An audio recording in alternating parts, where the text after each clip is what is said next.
अहिंसेच्या मार्गावरील देशाला स्वातंत्र्य मिळवून देता येते हे सिद्ध करून दाखवणारे महात्मा गांधी यांना माझा शतशत प्रणाम शतशत प्रणाम.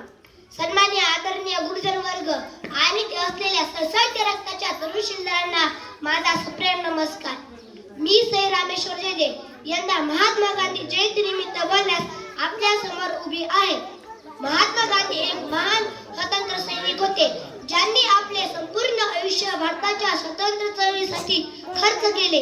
महात्मा गांधी एक महान व्यक्तिमत्व होते ज्यांनी आपले संपूर्ण आयुष्य मातृभूमीसाठी अर्पण केले. गुजरात मध्ये पोरबंदर या शहरात 2 ऑक्टोबर 1869 रोजी जन्मलेला हा मुलगा पुढे जाऊन भारताचे राष्ट्रपिता म्हणून ओळखले गेले. स्वातंत्र्य संग्रामातील प्रमुख नेते महात्मा गांधी यांचे संपूर्ण नाव मोहनदास करमचंद गांधी, तर त्यांच्या वडिलांचे नाव करमचंद गांधी, तर त्यांच्या आईचे नाव मुद्राबाई असे होते.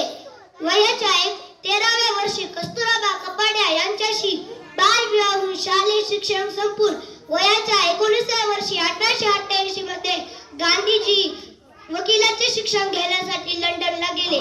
अहिंसेच्या तत्त्वावर सर्वप्रथम गांधीजींनी दक्षिण आफ्रिकेत देखील भारतीयांना त्यांचे नागरिक हक्क मिळवून देण्यासाठी केला.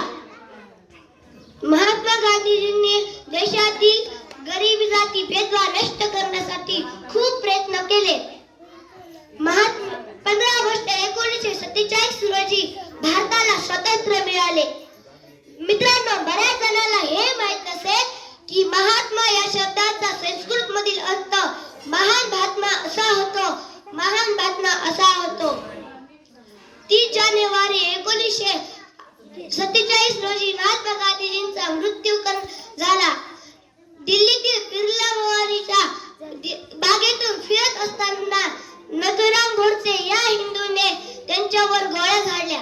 ही बातमी संपूर्ण देशासाठी नव्हे तर जगभरासाठी प्रचंड धक्कादायक होती. ज्यांनी घडविला आपल्या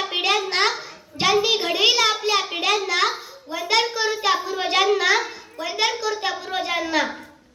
जाता जाता मला एवढेच म्हणावेसे वाटते, बस जिंदगी में ये याद रखना, सच और मेहनत को सदा साथ रखना, सच और